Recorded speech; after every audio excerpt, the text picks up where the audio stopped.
দীর্ঘ ৯ মাস পর পর্যটকদের জন্য উন্মুক্ত করে দেওয়া হলো বাংলাদেশের একমাত্র প্রবাল দ্বীপ সেন্ট মার্টিনকে। এই জন্য ভ্রমণকারীদের মানতে হবে ১২ নির্দেশনা। প্রশ্ন হচ্ছে, এই ১২ নির্দেশনা মেনে ভ্রমণ করা আসলেই সম্ভব কিনা? এসব নিয়ে আলোচনা করব।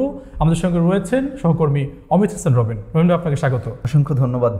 আপনি জানেন যে নিশ্চয়ই যে আগামী কাল থেকে অর্থাৎ ১ নভেম্বর থেকে ভ্রমণকারীরা সেন্ট মার্টিন যেতে পারবেন। এই জন্য সরকার ১২টি শর্ত দিয়েছে। এই শর্তগুলো মেনে আসলেই ভ্রমণ সম্ভব কিনা আপনার কি মনে হয়? দেশের একমাত্র প্রবাল দ্বীপ সেন্ট মার্টিন দীর্ঘ ৯ মাস পরে পর্যটকদের জন্য কিন্তু উন্মুক্ত করে দেওয়া হয়েছে সেন্ট মার্টিন, অর্থাৎ আগামীকাল থেকে কিন্তু সেন্ট মার্টিনে প্রবেশ করতে পারবেন, যেতে পারবেন ভ্রমণ পিপাসুরা। এক্ষেত্রে কিন্তু অনেক বড় কিছু ব্যারিয়ার রয়েছে। সরকারের পক্ষ থেকে ১২টা নির্দেশনা দেওয়া হয়েছে। এই ১২টা নির্দেশনা মেনেই কিন্তু তাদেরকে ওখানে যেতে হবে এবং থাকতে হবে। ১২টা নির্দেশনার মধ্যে অন্যতম হচ্ছে, আপনি চাইলেই এখন আর হুট করে সেন্ট মার্টিনে চলে যেতে পারবেন না। কক্সবাজার যাবেন বা টেকনাফ যাবেন, সেখান থেকে শিপে করে চাইলেই যেতে পারবেন না। আপনাকে আগে ট্রাভেল পাস নিতে হবে। ট্রাভেল পাস জিনিসটা কি, সহজ করে বলি, আপনাকে সরকারি একটা পোর্টাল থেকে একটা ছাড়পত্র নিতে হবে যে আপনি ওখানে যাবেন, এবং সেটা কিউআর কোড সহ থাকবে, যেন যে কেউ স্ক্যান করে, সরকারি কর্তৃপক্ষ যারা আছেন তারা যেন স্ক্যান করে এটা যাচাই করতে পারেন। এরকম একটা টিকিট আপনাকে অনলাইন থেকে আগে নিয়ে নিতে হবে, তারপরেই কিন্তু আপনি যাওয়ার অনুমোদন পাবেন। এরপরেও বড় কথা হচ্ছে, যে কেউ চাইলেই পাবে বিষয়টা এরকম না। সর্বোচ্চ দিনে ২০০০ লোক সেই দ্বীপটিতে, সেন্ট মার্টিন দ্বীপে কিন্তু যেতে পারবে প্রতিদিন। এক্ষেত্রেও কিন্তু সীমাবদ্ধতা রয়েছে। এই ২০০০ যদি কোটা পূরণ হয়ে যায়, তারপরে কিন্তু আপনি করলে সেদিন আর পাবেন না, এর পরবর্তী দিন আপনাকে ট্রাই করতে হবে, চলতে হবে। অর্থাৎ এখানে একটা জটিলতা রয়েছে যে আপনি আসলে জানেন কি না কীভাবে আপনি ট্রাভেল পাস নেবেন, কিভাবে আসলেই ওইখানে যাবেন, নিবন্ধন করবেন, এই বিষয়গুলা। কারণ প্রত্যন্ত এলাকার একটা মানুষ যদি সেন্ট মার্টিন যেতে চায়, তাহলেও তাকে কিন্তু এই বিষয়গুলো জানতে হবে। আপনি না জেনে যদি কোনোভাবে সেন্ট মার্টিন যাওয়ার উদ্দেশ্যে রওনা দেন, তাহলে কিন্তু আপনাকে ব্যাক করে চলেও আসা লাগতে পারে কক্সবাজার থেকে, আবার না হলে একদিন হোটেলে স্টে করে তারপরে কিন্তু আপনাকে আবার ট্রাই করা লাগতে পারে। বিষয়টা এই ধরনের জটিলতা রয়েছে। আরও কিছু জটিলতার কথা বলবো, সেটা হচ্ছে ১২টা যে নির্দেশনার কথা বলা হয়েছে, সেই নির্দেশনার মধ্যে কিন্তু রয়েছে আপনি ওখানে নভেম্বর মাসে রাত্রি যাপন করতে পারবেন না, সেই সাথে বারবিকিউ করতে পারবেন না, আলো জ্বালাতে পারবেন না, যেটা আগুন দিয়ে অনেকে আলো জ্বালান সেটা করতে পারবেন না, একই সাথে বিচে কোনো ধরনের বাইক বা মোটরযান চালাইতে পারবেন না। এই ধরনের রিস্ট্রিকশন রয়েছে। প্লাস্টিকের বোতল ওখানে নিয়ে যাবে না, বহন করা যাবে না, শ্যাম্পুর প্যাকেট বহন করা যাবে না, চিপসের প্যাকেট, এইগুলো কিন্তু আপনি বহন করতে পারবেন না। এইগুলো জীববৈচিত্র্যের জন্য, এইগুলা সহনশীল পর্যায়ে যদি রাখা যায় তাহলে তো অবশ্যই বেটার। এটা একটু অনেকের জন্যই মেনে নেওয়া সহজ, কিন্তু আপনি যে ট্রাভেল পাস আগের দিন নিয়ে যাবেন, ওইখানে রাত্রি যাপন করবেন না, সেক্ষেত্রে আসলেই আপনি যাবেন কি না, এটা কিন্তু অনেক বড় একটা প্রশ্ন হয়ে থাকবে। কারণ আপনার সাধারণত দেখা যাচ্ছে যে টেকনাফ থেকে আগে যেতে ৩ ঘন্টা ৩.৫ ঘন্টা শিপের সময় লাগতো সেন্ট মার্টিন দ্বীপে। এখন টেকনাফ থেকে সেন্ট মার্টিনে যাওয়ার শিপের ব্যবস্থা কিন্তু বন্ধ রয়েছে। একমাত্র কক্সবাজার থেকেই কিন্তু আপনি যেতে পারবেন সেন্ট মার্টিন দ্বীপে। সেক্ষেত্রে আপনাকে শুধু সমুদ্রেই জার্নি করতে হবে, জাহাজে জার্নি করতে হবে ৪.৫ থেকে ৫ ঘন্টা আপনাকে। আবার একই সাথে ওইখান থেকেও কিন্তু আপনাকে আসার সময় আবার ৪.৫ ঘন্টা, ৪ ঘন্টা, ৫ ঘন্টার একটা জার্নি করতে হবে শিপে। অর্থাৎ সকালে যদি শিপ রওনা দেয়, সেটা দুপুর ১২টা ১২:৩০ নাগাদ পৌঁছয় সেন্ট মার্টিনের যে জেটি রয়েছে সেটাতে, এবং একই সাথে ৩:৩০টার দিকে কিন্তু সেন্ট মার্টিনের জেটি থেকে একই সাথে শিপ ছেড়ে আসে।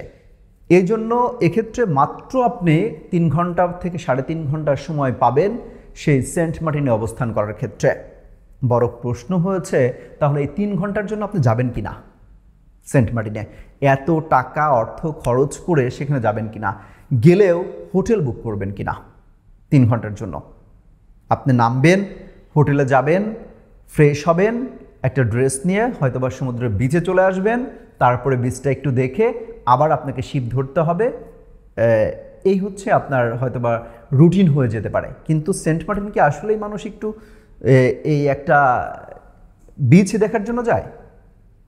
অবভিয়াসলি না।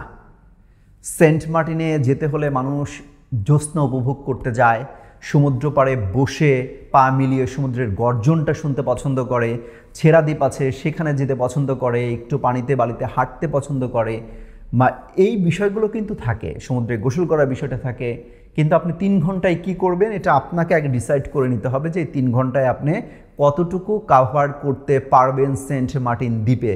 আপনি দেখা যাচ্ছে বান্দরবান থেকে, আপনি রাজশাহী থেকে বা দেশের একদম এক কর্নার থেকে যাবেন হচ্ছে সেন্ট মার্টিনে, তেঁতুলিয়া থেকে যাবেন টেকনাফে সেন্ট মার্টিনে।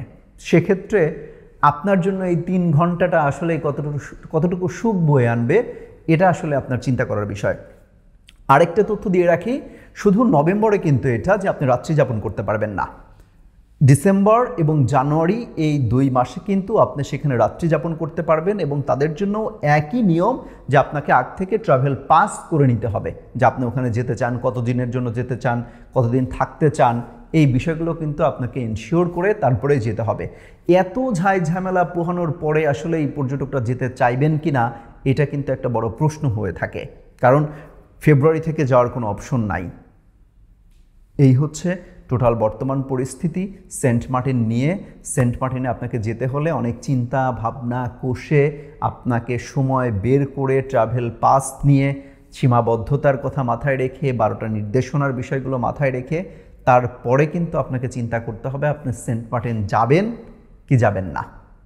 আমরা যদি দেশের বাইরের কথা চিন্তা করি, বালির কথা চিন্তা করি, ইন্দোনেশিয়ার, সেখানে এই ধরনের কোনো রিস্ট্রিকশান নাই, সেখানকার পর্যটকদের জন্য কিন্তু সবই উন্মুক্ত থাকে, আপনি কতদিন যাবেন, কিভাবে থাকবেন, কি করবেন না করবেন এই বিষয়গুলো। মালয়েশিয়াতে, মালদ্বীপের কথা যদি বলি, সেই বীজগুলোও কিন্তু এরকমই থাকে সাধারণত, কিন্তু সেখানে রিস্ট্রিকশন থাকে বিষয়টি এরকম যে আপনাকে অবশ্যই পরিবেশ বিষয়গুলো মাথায় রাখতে হবে, সেখানে কড়াকড়ি থাকে, সেখানে আপনার দেখার জন্য, দেখভালের জন্য কিন্তু অনেক লোকবল থাকে।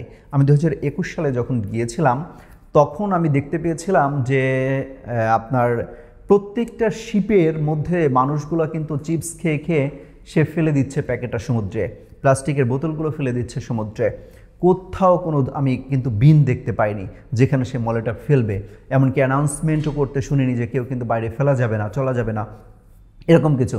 এমনকি সিসি ক্যামেরাও কিন্তু রাখা যেতে পারতো যে কারা এই ধরনের কাজগুলো ঘটছে, এটা দণ্ডনীয় অপরাধ, কিন্তু এই বিষয়গুলোও কিন্তু কোনোভাবেই সরকারের পক্ষ থেকে বা পরিবেশ অধিদপ্তরের পক্ষ থেকে কোনোভাবেই কিন্তু বলা হয়নি এই বিষয়গুলো। পরবর্তীতে 2024 সালে যখন আবার যাই আমি, তখনও কিন্তু আমি এই বিষয়গুলোই দেখতে পেয়েছি যে না, কোনোভাবেই সেখানে এই বিষয়গুলো, কনসার্নের বিষয়গুলো কিন্তু নেই। তো পরিবেশের ক্ষতি রক্ষা করতে গিয়ে আসলে এই পর্যটকদের অধিকার ক্ষুণ্ণ করা হচ্ছে কিনা সেটা কিন্তু একটা বড় প্রশ্ন থেকে গেল।